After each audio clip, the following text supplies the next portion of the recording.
On that fateful day, a tornado tore through the home my wife and I had built over 10 years. In despair, I called my parents, trembling, begging to stay with them. They agreed. But when I arrived with my wife and children, the door slammed shut with a cold declaration. "Your brother's here. There's no room for your family." I stood frozen in the street, a man without a home. Just when all hope seemed lost, a luxury car pulled up. A young man stepped out, the homeless boy I'd once helped. "Now a millionaire," he whispered. "It's my turn to repay you." "Hello, my name is Coulter Webb. I live in Wichita, Kansas, a city with little to offer beyond endless fields and sudden winds that can change lives in the blink of an eye. I'm a security guard at a large supermarket on the edge of town. A job that's not glamorous, with a paycheck that's barely enough, but it keeps my small family fed. My wife, Alexis, is a part-time nurse, and we have 2 children. Emma, 8, with a smile as bright as morning sunlight, and Randy, 5, a curious boy whose hands and feet are always up to mischief. We live in a modest, weathered house, its paint peeling and roof tiles clattering in heavy rain. But it's ours, a place I've poured sweat into fixing up, from the bookshelf in the living room to the wooden fence in the backyard. To me, it's more than a house. It's our world, a home I'm proud to have built with my own hands. That day was a warm May afternoon, the air carrying the scent of freshly cut grass. I'd just finished my shift at 4, tired but relieved, eager to get home to my family. Still in my sweat-soaked security uniform, I drove our old pickup truck, the radio playing a familiar country song Alexis often hummed. On the way, I thought about weekend plans. Fixing up the small backyard garden where Alexis wanted to plant daisies and vegetable patches. She said gardening helped her forget the stress of hospital shifts. For me, I just wanted to see her smile, the smile that warmed my heart since I first met her 10 years ago. When I got home, the sound of Emma and Randy's laughter greeted me from the living room. Emma was trying to teach Randy how to play checkers, but he kept sneaking pieces, prompting her to snap, "Randy, don't cheat." I chuckled, hung my jacket on the hook, and walked into the kitchen. Alexis stood at the sink, her hair tied up, washing lunch dishes. She turned, flashing a gentle smile. "You're back? How was today?" Her voice soft, as if it alone could wash away my fatigue. "Same old," I replied, wrapping my arms around her from behind, resting my chin on her shoulder. Caught a kid trying to stuff a bag of chips down his pants at the store. Alexis giggled, turning to pinch my nose. "You're the supermarket superhero." We chatted about the garden, buying wood for a new fence, and Emma's request for a pet bunny. Life felt so simple, I thought I needed nothing more. But everything changed in an instant. I was on the sofa watching Randy play with Legos when the tornado siren wailed in the distance. The sound was sharp, piercing the air like a warning of death. I'd lived in Kansas my whole life, so the siren wasn't new, but this time it was different. Louder, more urgent, as if the sky itself was screaming. I shot up, my heart pounding. "Alexis!" I called, my voice cracking. She rushed from the kitchen, eyes wide, hands still wet from dishwater. "Coulter, is it?" She started, but I cut her off. "Tornado! To the shelter now." I scooped Randy into my arms and grabbed Emma's hand. "Come on, kids, hurry." Emma's eyes glistened with tears, panicked, while Randy clung to my neck, trembling. "Daddy, what's happening?" he whimpered. I wanted to answer, to comfort them, but my throat tightened. I just gripped Emma's hand, pulling the family toward the back door to the storm shelter. The sky outside was no longer the gentle blue of the afternoon. It had turned a strange, inky green-black, as if someone had spilled ink across the heavens. The wind howled, whipping up dust and leaves. Somewhere, glass shattered, the sound sharp as a scream. I opened the shelter's hatch, a small concrete bunker, and urged Alexis and the kids inside. "Get in, quick!" I shouted, trying to drown out the wind. Alexis held Randy, pulling Emma close, and I slammed the hatch shut, locking it tight. Inside, the shelter was pitch black, lit only by a dim lantern in the corner. The air was damp, heavy with the smell of earth. Emma sobbed quietly, clinging to her mother while Randy gripped me, his tiny hands shaking. "Daddy, I'm scared," he whispered. I stroked his head, forcing a reassuring smile. "It's okay, buddy. It's just a big wind. We're safe here." But inside I knew I was lying. The wind above wasn't just wind. It was a monster, roaring and smashing, hungry to devour the world. We huddled in a corner, my arms around Alexis and the kids. Above, horrific sounds erupted. Wood snapping, glass shattering, roof tiles ripping away. Our house, the home I'd spent years building, was being torn apart. I heard a sickening crack, as if the house's bones were screaming in agony. Alexis gripped my hand, her nails digging into my skin, but I felt no pain. Only fear. A cold, piercing fear, like ice flooding my chest. I don't know how long it lasted, maybe minutes, but it felt like a lifetime. Then the wind quieted, the monster's roar fading, leaving an eerie silence. My heart still raced as I waited a moment longer before daring to open the hatch. "Stay here," I told Alexis, my voice hoarse. She nodded, her eyes red, holding the kids tightly. I climbed out, pushing open the hatch. The faint light of dusk spilled in, but the sight before me stopped me cold. Our house was gone. Only rubble remained, splintered wood, broken bricks, shards of glass glinting in the fading light.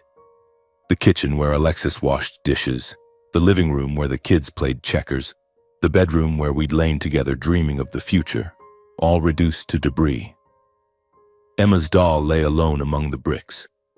A family photo rested in the dirt, its glass shattered, our smiles a cruel reminder of what was lost. I returned to the shelter, forcing my voice to stay calm. "Alexis, come up." She climbed out, holding Randy, with Emma trailing behind. As we stood amid the wreckage, no one spoke. Alexis covered her mouth, tears streaming down her face. Emma clung to her leg and Randy looked at me bewildered. "Daddy, where's our house?" he asked, his voice breaking. I knelt, hugging him, but I had no answer. My heart felt crushed. Everything I'd built, everything I loved, had been swept away in minutes. Standing in the ruins of our home, I felt the world collapse beneath me. But looking at Alexis and the kids, I knew I couldn't break. Not now. I took my wife's hand, squeezing it tightly, and said, my voice hoarse, "We'll be okay. I promise." But that promise, I wasn't sure I could keep it. That night, our kind neighbor, Susan, let us stay with her. She lived alone in a small house a few blocks away, spared from the storm with only a few broken branches. Her cramped living room smelled faintly of old cookies, but to us, it was a godsend. Alexis curled up with the kids on the sofa, while I sat against the wall, eyes wide open in the dark. Randy's soft snores mixed with Emma's quiet sobs, tightening my chest. I couldn't sleep, not because of the hard floor or the chill seeping through my clothes, but because my mind was flooded with one question. Where do we go tomorrow? Memories of our old house kept flashing. The dining table where we gathered each night, the garden where Alexis carefully planted flowers, the worn armchair where I read to the kids. All of it was now just rubble and memories. The next morning, weak sunlight filtered through Susan's window, but it couldn't lift the heaviness in my heart. Alexis sat up, her hair disheveled, eyes shadowed with exhaustion. She tried to smile, but I knew she was hiding her fear. "What do we do, Coulter?" she whispered, her voice so soft I had to lean in to hear. I wanted to answer, to say something certain, but my throat was dry. I could only hold her, letting her warmth keep me from drowning in despair. Then I thought of my parents. They lived in suburban Wichita, less than 30 minutes away. Their house was spacious, with a spare room upstairs and a large sofa in the living room where I'd slept during holidays. I rarely asked them for help, not out of pride, but because I knew I was never their priority. But now, with our world swept away by the tornado, I had no other choice. My hands trembled as I dialed their number. The phone rang, each tone stretching like a century, until my mother's calm voice answered. "Mom," I began, my voice faltering. "Our house, it's gone. The tornado destroyed everything. Alexis, the kids, and I, we have nothing left. Can we stay with you for a while? I paused, waiting, my heart pounding. There was a long silence before she replied, her voice gentle. Come home, Coulter. I'll get things ready. Her words were like a warm breeze through my icy chest. I turned to Alexis, squeezing her hand, and whispered, We'll stay with my parents for a bit. Alexis's smile flickered, faint but hopeful. Emma looked up from her pillow, eyes sparkling. Are we going to live with Grandma and Grandpa? Randy chimed in, his voice small. I like Grandpa's room with the ship lamp. I nodded. Yeah, we'll stay with them for a while, I said, forcing a smile. That morning we gathered what little we had left. A few clothes, a blanket, and Emma's torn doll I'd salvaged from the wreckage. Everything fit in the trunk of our old pickup, the only thing unscathed by the storm. On the drive to my parents' house, the air in the truck was heavy, but there was a flicker of hope. Emma and Randy chattered about their grandparents, the upstairs room, and their old cat the kids loved to play with. Alexis held my hand silent, but her eyes seemed to say, It'll be okay. I squeezed her hand, trying to believe it. But when we pulled up to my parents' familiar house, a wave of unease hit me. The red-tiled roof, the maple trees in the yard, the gleaming windows. It was all the same, but something felt wrong. Laughter spilled from inside, not my parents' voices, but my younger brother Vincent's, along with his wife and their 2 kids. I stepped out, my heart heavy. Alexis followed, carrying Randy and holding Emma's hand. As we reached the door, my parents came out, their faces showing discomfort instead of the joy I'd hoped for. Coulter, my mother said, her voice hesitant. I'm so sorry, but Vincent and his family just came to visit. The house is full. You'll have to find somewhere else to stay for now. I froze, unable to believe my ears. Through the door, I saw the spacious living room, the sofa empty. Vincent was inside, laughing carelessly with his wife, oblivious to our situation. I took a deep breath, trying to keep my voice steady. Mom, we could sleep on the sofa. Or just a corner of the living room. We don't need much, just a place to get through this. I was almost begging, my voice trembling, hoping for a shred of compassion. But she shook her head, her eyes avoiding mine. Coulter, you know how it is. The house is crowded. Vincent and his family need space. I can't let the kids be cramped. Find somewhere else. It's just temporary. But, Mom, I stammered, fighting to stay calm. We have nowhere else to go. Our house. It's gone. She looked at me, her expression pitying but firm. I know. But Vincent got here first and his family's bigger. I can't kick them out. You understand, right? My father stood behind her, silent, avoiding my gaze. My blood felt like it turned to ice.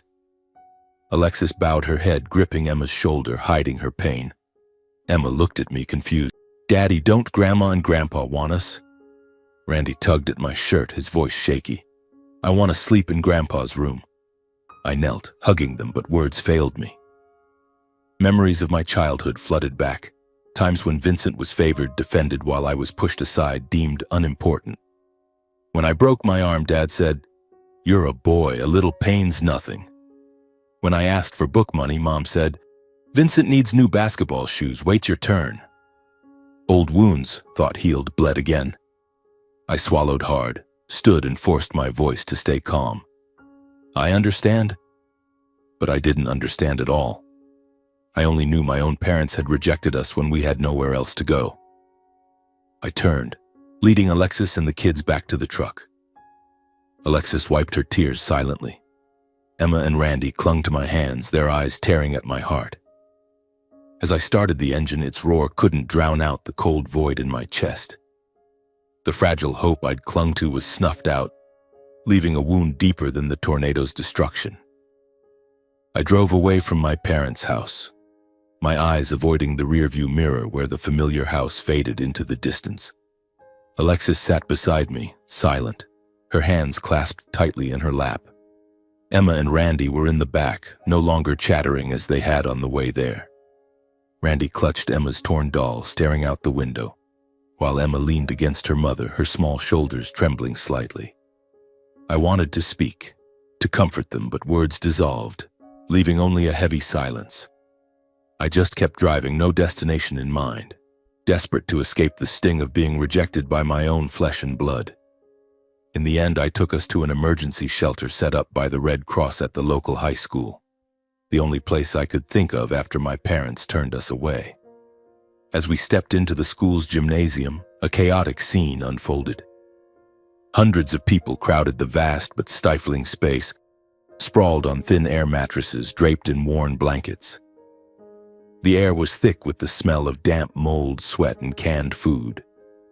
Children's cries, the groans of the elderly in pain or exhaustion, and the ceaseless arguments of adults filled the room.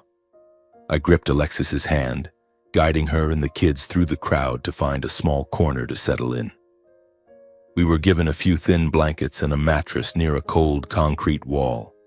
No partitions, no privacy. Just the weary, desperate gazes of strangers. Alexis spread the blankets, trying to make a spot for Emma and Randy. "Sleep, kids," she whispered, her voice gentle but trembling.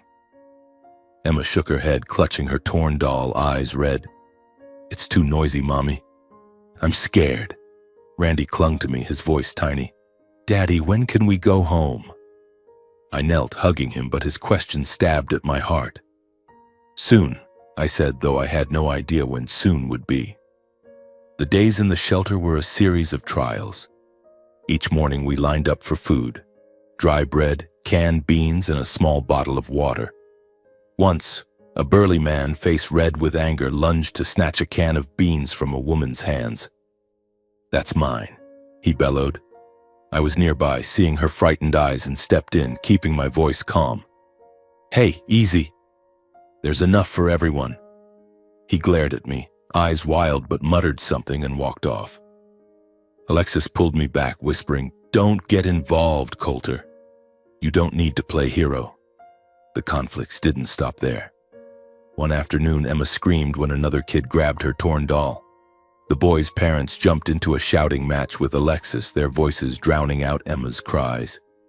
"He was just playing, why make a big deal?" the mother yelled, pointing at Alexis's face.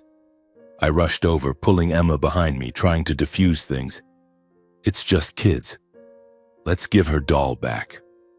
They tossed it to the ground with hostile glares that chilled me, then walked away. Emma picked it up, hugging it tightly, tears streaming down her face. That night I caught someone rummaging through our bag, trying to steal our last bottle of water. I grabbed his wrist, my voice low and firm. "Put it back." He flinched, mumbled an apology, and slipped into the shadows.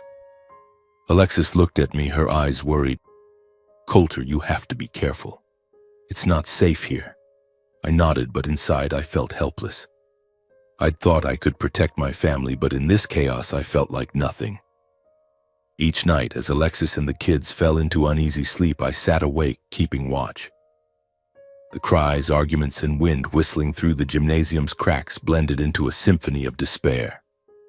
In the darkness, old memories resurfaced, sharp and painful.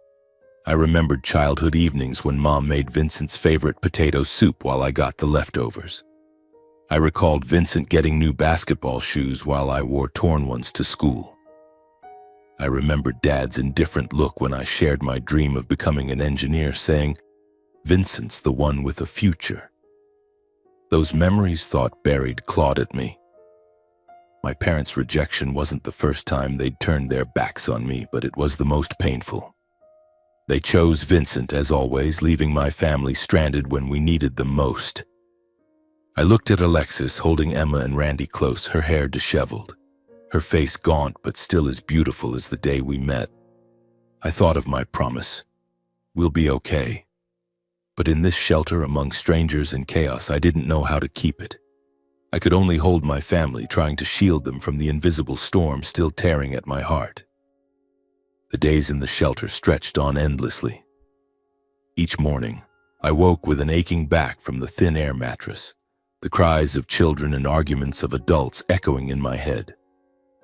Alexis tried to keep the kids' spirits up, telling them stories, singing lullabies she used to sing when Emma was a baby. I caught the mounting worry in her eyes, as if she wanted to ask, "What's next for us?" Emma grew quieter, clutching her torn doll while Randy clung to me, asking questions I couldn't answer. One morning, after nearly a week in the crowded shelter, I decided to return to the ruins of our old house. I didn't know what I hoped to find, a keepsake, a piece of memory, or just a sense that I hadn't lost everything. Alexis wanted to come, but I told her to stay with the kids. "I'll be back soon," I said, kissing her forehead. She nodded, but her eyes seemed to hold me back, as if afraid I'd vanish into the rubble. I drove the old pickup to what used to be our home. The scene was still a nightmare: splintered wood, shattered glass, and scattered belongings. I stepped through the debris, my boots sinking into dust and dirt.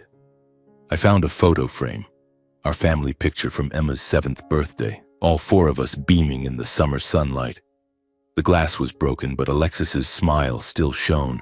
Randy's eyes sparkled with mischief, and Emma wore her pink hair bow. I gripped the frame, my heart aching. Kneeling, I dug through the wreckage, hoping to salvage something more. As I sifted through the rubble, the sound of an engine hummed in the distance. I looked up to see a sleek black luxury car pull up to the curb. A young man stepped out, dressed in a sharp suit, his stride confident but his eyes brimming with emotion.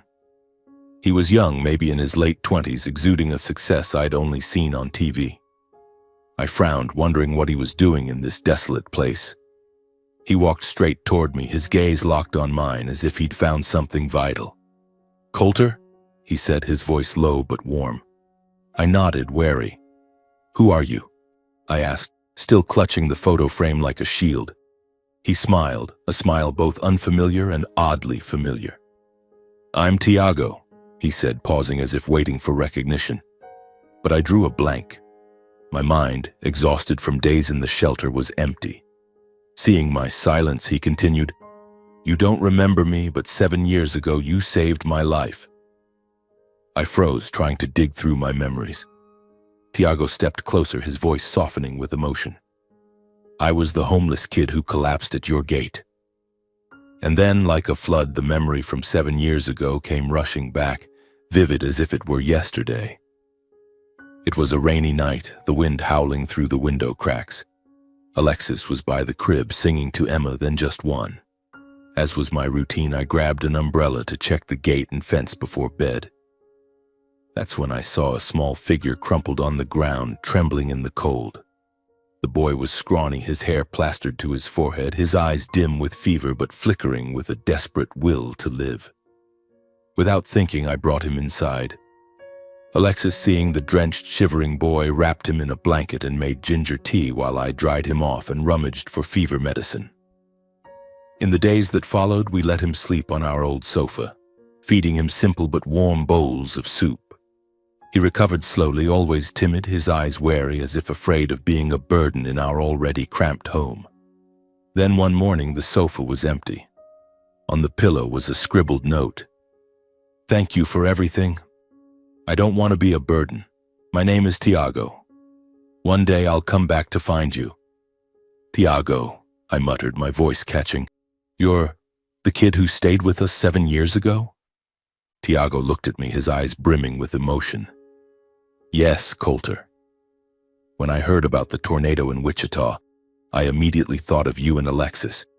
If it weren't for you two, I don't know how I would have survived. I might have died in that cold, rainy night."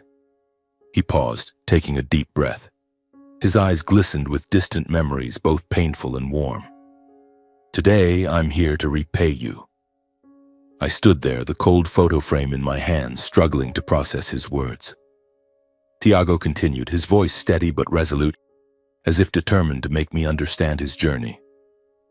"After I left your house, I wandered for a while, but your kindness gave me hope, Coulter. It was like a small flame, enough to keep me from giving up. Then one day, a family in Topeka took me in. They gave me a home, sent me to school. I studied like crazy, knowing it was my only shot to escape my past. I graduated college with a finance degree and started a business. Now I own a tech company worth millions with offices in New York and San Francisco. I'm no longer that homeless kid, but I never forgot the night you found me at your gate when I thought I'd die from cold and fever. Tiago's words were like a warm breeze seeping through the cracks in my heart. I looked at him, a young man in an expensive suit standing amid the ruins of my life, yet his eyes were the same as that scrawny boy's, full of longing and gratitude. I didn't know what to say, only felt a small spark of light in the darkness of recent days. My parents had turned their backs, but here was someone who was once a stranger, a boy I helped out of simple compassion, now standing before me, bringing a world I never expected. Tiago wasn't blood, but in that moment he felt more like family than anyone who had ever abandoned me. Tiago stepped closer, placing a hand on my shoulder, his voice warm but resolute. Coulter, you didn't just save me from dying that night. You and Alexis gave me something bigger, faith that life was still worth living, that there were still good people in this world. Without you, I wouldn't be standing here today, with a company, with anything. He paused, his eyes shimmering as if reliving those hard days. I've reached heights I never dreamed of, achieved everything I once longed for. But it all started with Alexis's warm soup, that blanket, and your words. It'll be okay, kid. Now it's my turn to help you. His words were like a warm stream flowing through the cracks in my heart, soothing the chill of recent days. I wanted to respond, to say he didn't need to do anything, that I'd only done what anyone would. I wasn't used to being helped. My whole life had been a series of carrying the load myself. Long night shifts at the supermarket, months of saving every penny to fix the roof, sleepless nights holding Alexis when she worried about the kids' school fees. I'd always told myself I had to be strong, the pillar for my family. But now, standing before Tiago, I felt small, like a man sinking in a storm with nothing to hold on to. Tiago seemed to read the hesitation in my eyes. He smiled, a gentle but determined smile, as if prepared for any objection. Coulter, I'm not just here to say thank you. I want to help you and your family get back on your feet after this storm. For starters, I have a luxury apartment in one of my properties right in downtown Wichita. It's vacant, fully furnished. Bedrooms, kitchen, everything your family needs. I want you, Alexis, and the kids to move in today. No rent, no worries. Consider it your home. I opened my mouth to protest, to say we couldn't accept, that his kindness was too vast, too much for me to ever repay. But Tiago raised a hand, his voice firmer. There's more, he continued. I know you're waiting on insurance, but that could take months, even years. I'll provide financial support to get your family through this. New clothes for the kids, essentials, anything to make them feel safe. I stood frozen, my mind reeling as if caught in another tornado. A luxury apartment, financial support. It felt like a dream, the kind that sparked both hope and fear. I looked at Tiago, searching his eyes for any hint of pity, but found none. Just sincerity, a determination to repay what he felt he owed. I thought of the shelter, where Alexis hid her tears to keep the kids from being scared, where Emma clung to her torn doll like it was all she had left, where Randy asked me every night, Daddy, when will we have a new home? I thought of my promise to them. We'll be okay. Tiago, I finally said, my voice hoarse and trembling, as if it took all my strength to speak. You don't have to do this. You don't owe me anything. Back then, I just wanted to help a kid who needed it. I didn't expect repayment.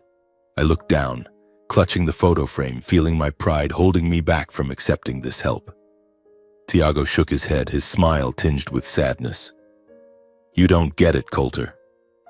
Your kindness wasn't just a bowl of soup or a blanket. It was why I didn't give up, why I believed I could make something of myself. You gave me a new start. Now let me do the same for you. He gripped my shoulder tighter, his eyes piercing into mine. Let me help, like you helped me.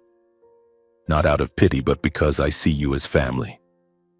The word family from Tiago's lips hit like a blade, not to wound, but to cut through the walls I'd built around myself. Family, the thing I thought I'd lost when my parents turned their backs, when our home was swept away by the tornado. But now, standing before Tiago, I realized family wasn't just blood. It was the people who stood by you, even when the world collapsed. I turned away, hiding the tears welling up. Inside, a battle raged between the pride of a man who'd always fended for himself and the exhaustion of a father and husband on the brink of despair. I thought of Alexis, Emma, and Randy enduring so much, and I thought of my promise, one I'd begun to fear I couldn't keep. "Okay," I said, my voice trembling, almost a whisper. "Thank you, Tiago. I don't know what to say." He smiled, patting my shoulder, his eyes brightening as if a weight had lifted. "Don't thank me. This is just the first step. Come on, you need to get your family somewhere safer. They deserve better. And you, Coulter, you deserve a chance to start again." I nodded, feeling a heavy stone lift from my heart. I looked at Tiago, the boy I'd saved on a rainy night, now standing here, bringing light to my darkest days. His offer wasn't just an apartment or money. It was a turning point, a chance to rebuild a home for Alexis and the kids, not just from rubble, but from the kindness I'd once sown, never expecting it to bloom so brilliantly. We walked toward Tiago's sleek car, me still clutching the family photo, my heart heavy but flickering with hope. He opened the door, gesturing for me to get in. "Let's go, Coulter," he said, his voice gentle but certain. "Today's a new day." The car ride back to the shelter, where Alexis and the kids waited, felt heavy with anticipation. When Tiago parked in front of the gymnasium, I saw Alexis at the entrance, holding Randy in her arms, Emma standing beside her, clutching her torn doll. Alexis's eyes lit up with a mix of curiosity and concern as I stepped out of the sleek luxury car. I knelt before the kids, forcing a smile. "Kids, Daddy has something to tell you." I turned to Alexis, taking her hand, my voice trembling. "Sweetheart, this is Tiago. He's the kid we helped 7 years ago. Now he wants to help us." Tiago stepped forward, smiling at Alexis. "Alexis, do you remember me? The kid you made ginger tea for?" Alexis froze, then her face brightened, tears glistening. "Tiago, is that really you?" she whispered, hugging him like a long-lost relative. Emma and Randy looked at Tiago, curious but shy. I pulled them close, saying softly, "Uncle Tiago is going to help us get a new home. A better place than this." Emma's eyes sparkled. "Really, Daddy? A real house?" Randy tugged my hand, his voice small. "Will I have a room?" I nodded, choking back emotion. "Yes, buddy. Rooms for both of you." Tiago led us to a high-end apartment complex in downtown Wichita, where gleaming glass towers rose against a blue sky. When he opened the door to a 10th-floor apartment, I could hardly believe my eyes. The space was bright and spacious, with pristine white walls, polished wood floors, and large windows overlooking the city skyline. The living room had a plush leather sofa. The kitchen was modern with a stocked fridge and oven. And there were 3 bedrooms, each with soft beds and fresh linens. Emma and Randy ran inside, squealing with delight at the space. Emma jumped on a bed, hugging her torn doll, laughing. "Daddy, this bed's so much comfier than the shelter." Randy pulled Tiago to a window, pointing. "Uncle Tiago, I can see the whole city from here." Alexis stood beside me, hand over her mouth, tears streaming down her cheeks. "Coulter, how did you find him?" she whispered, her voice trembling. I recounted how Tiago found me amid the rubble, his journey from a homeless boy to a young millionaire.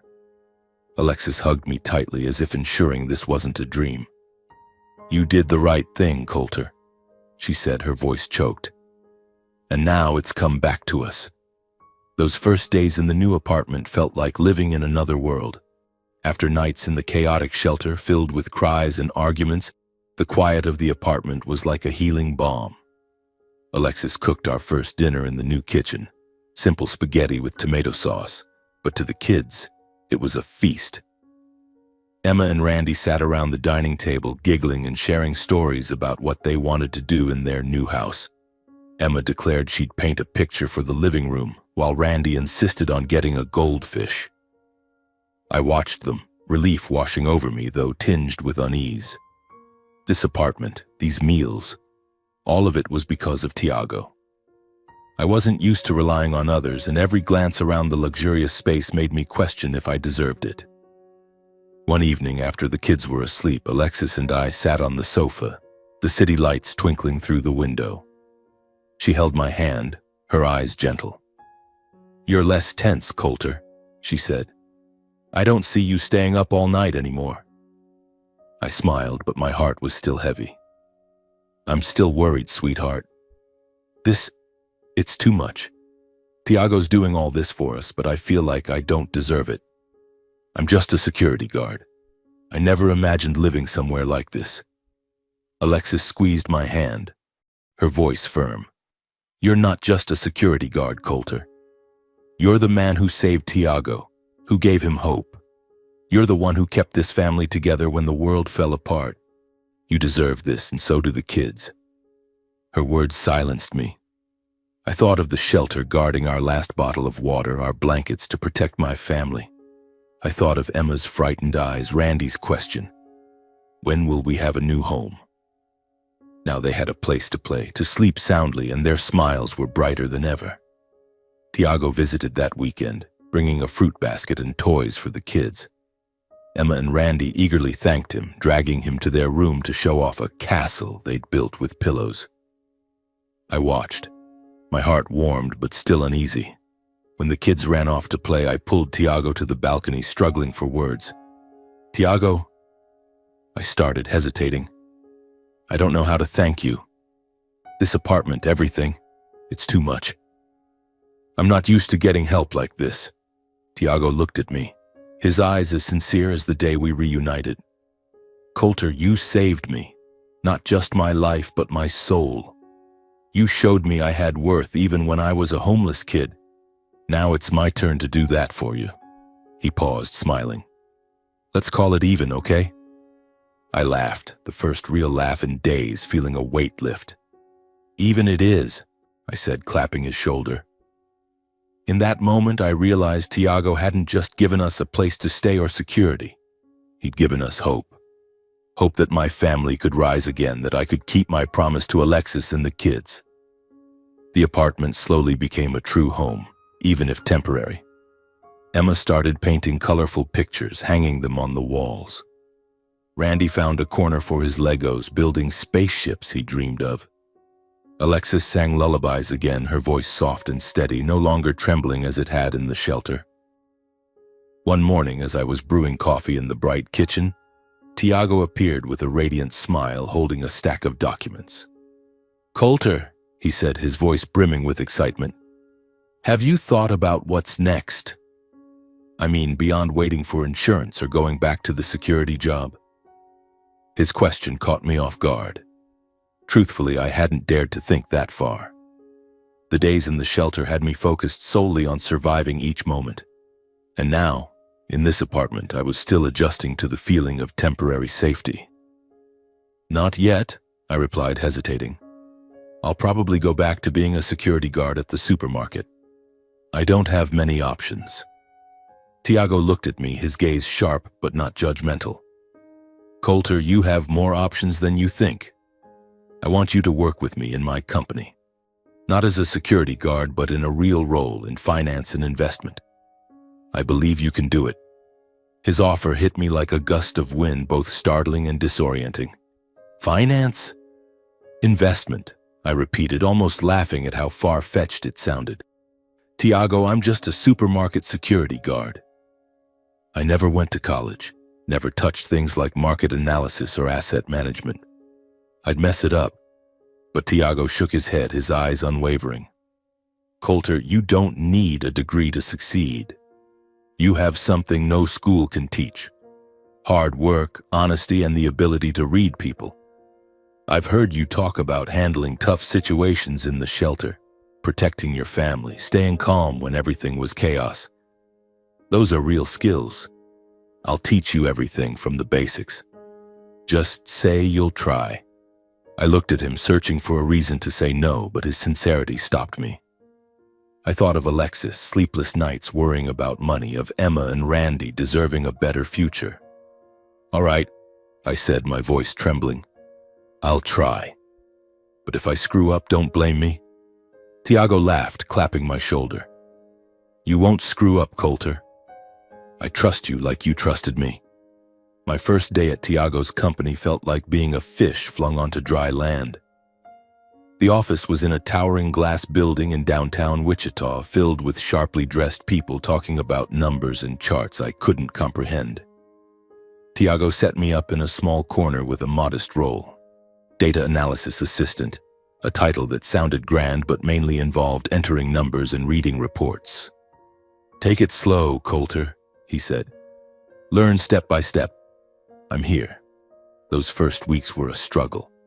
Terms like return on investment or risk analysis made my head spin. But true to his word, Tiago patiently guided me. Every afternoon after work, he stayed late, explaining concepts in the simplest terms like teaching a child.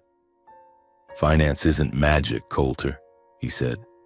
It's just managing money and opportunities. Slowly, I started to get it. I learned to read market charts, analyze data for investment decisions. I discovered what Tiago called my practical intuition, a knack for spotting small details others missed, like how I used to catch shoplifters at the supermarket. During a meeting when the team debated investing in a startup, I hesitantly spoke up. They're advertising heavily, but their revenue numbers are shaky. I think we should be cautious. The room went quiet, then Tiago nodded, his eyes gleaming. Good call, Coulter. Your instincts are spot on. After that, I was given more responsibilities, from analyzing reports to joining strategy meetings. For the first time, I felt like I was stepping into a new world, one of high-stakes meetings, big decisions, and numbers that could change lives. From a night shift security guard scraping by, I began to feel confident. I learned to wear a suit, though it felt awkward at first. I learned to talk to investors, even if my voice still trembled slightly. Tiago treated me not just as an employee, but as a brother. He invited me to lunch, sharing stories of his early startup days, his fears, and his persistence. You can do this too, Coulter, he said. You just have to believe in yourself. The change didn't just affect me. It touched my family.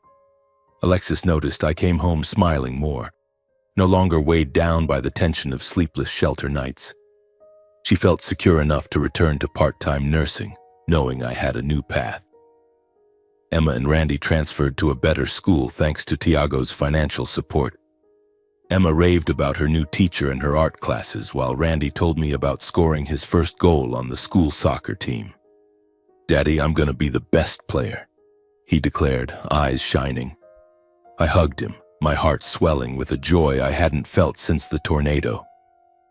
Each night, sitting with Alexis on the sofa, I shared stories about work, what I was learning, how Tiago believed in me. You're changing, Coulter, she said, her hand in mine.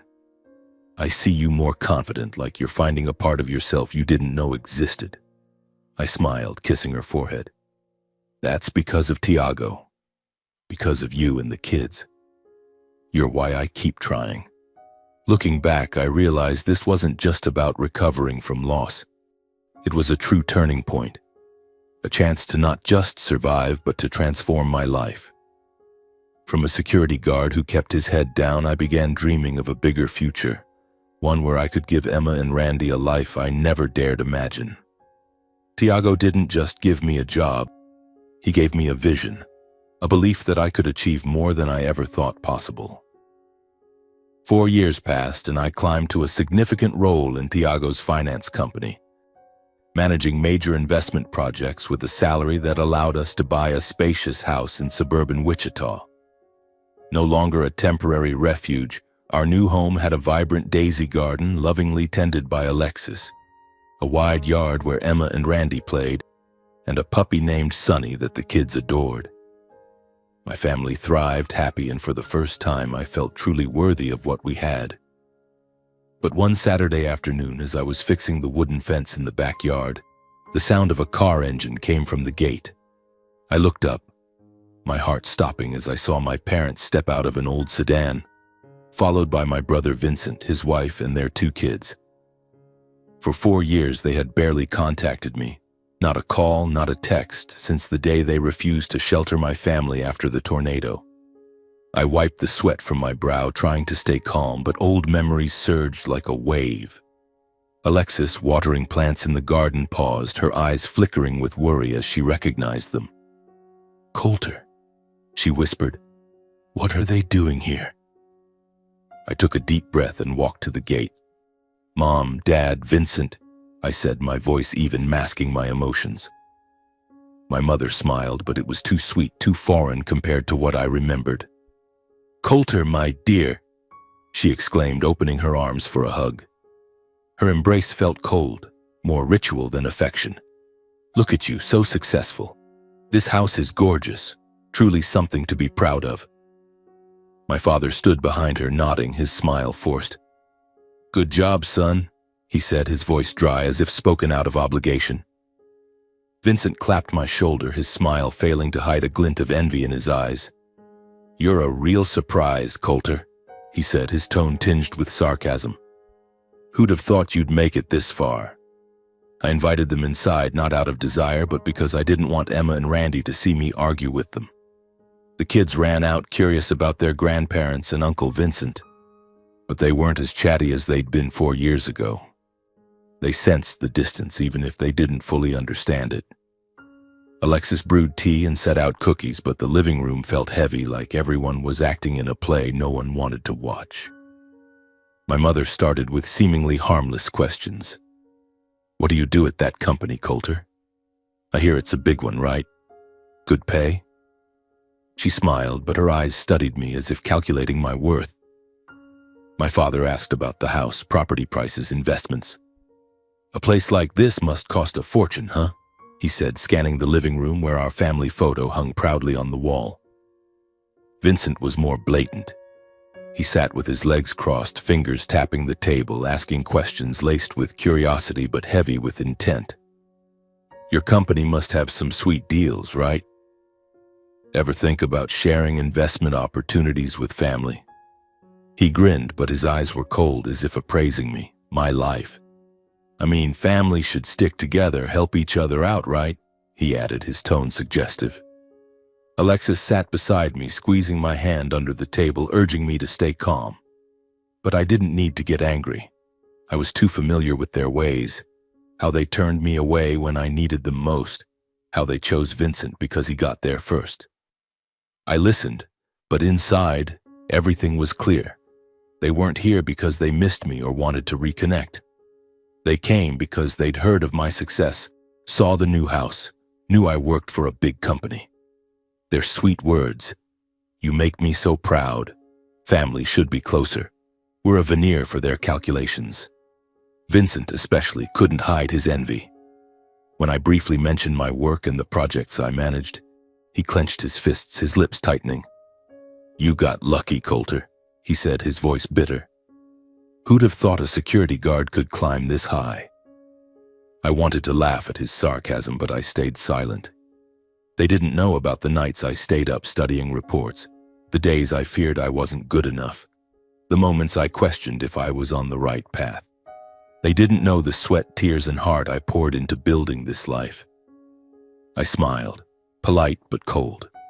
"Thanks for visiting," I said, my voice even. "But we're fine. Alexis, Emma, Randy, and we've built our own life. We don't need anything more." My mother froze, her eyes flickering with unease. "Coulter, what do you mean? We're family. Families help each other." Vincent jumped in, his voice rising, almost angry. "You can't turn your back on family, man. I mean, we could work together, do business. You've got connections at that big company. Share a little. It won't cost you anything." I looked into his eyes, seeing the same envy, the same selfishness I'd known since childhood. He hadn't changed. Still the Vincent who wanted what I had but never shared when I was in need. I stood, keeping my smile polite but firm. "I value family," I said, my voice calm but resolute. "But I've learned family isn't just blood. It's the people who stand by you when you're down, not the ones who show up only when you're up." I paused, looking at my parents, at Vincent. 4 years ago, when my family lost everything, you chose to turn away. Now I've rebuilt my life, and I don't need people who only come for what they can gain. My father lowered his head, silent, as if knowing he had no right to speak. My mother stammered, searching for words. "Coulter, you're misunderstanding. We just wanted—" But I raised a hand to stop her. "Thanks for coming. We have things to do." I walked them to the door, watching as they climbed into their car. Vincent turned back, his eyes bitter, but I didn't waver.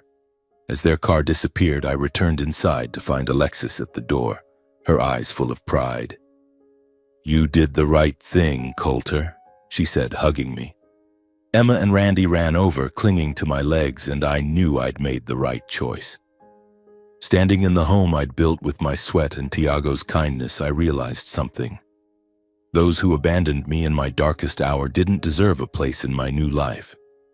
Tiago, Alexis, the kids, they were my true family, the ones who held my hand when I fell and helped me rise. I didn't need hollow sweet words or blood ties calculations. I had everything I needed right here in this home. After that visit from my parents and Vincent, they kept trying to reconnect. My mother called, her voice sweet, asking about Emma and Randy, but I could hear the caution, as if she was waiting for a chance to slip in a question about my job or money. Vincent sent texts suggesting we meet to talk about family, but I knew he was fishing for details about my investment projects. Once my mother even sent a long letter claiming she and my father regretted what happened, wanting to reconcile and start over. But their apology came too late, too hollow. I didn't respond, not out of anger, but because I'd learned a harsh lesson. Family only matters when built on sincerity, not selfishness or calculation. I chose to protect my small family. Alexis, Emma, Randy, and even Tiago. They were the ones who stood by me when the world collapsed.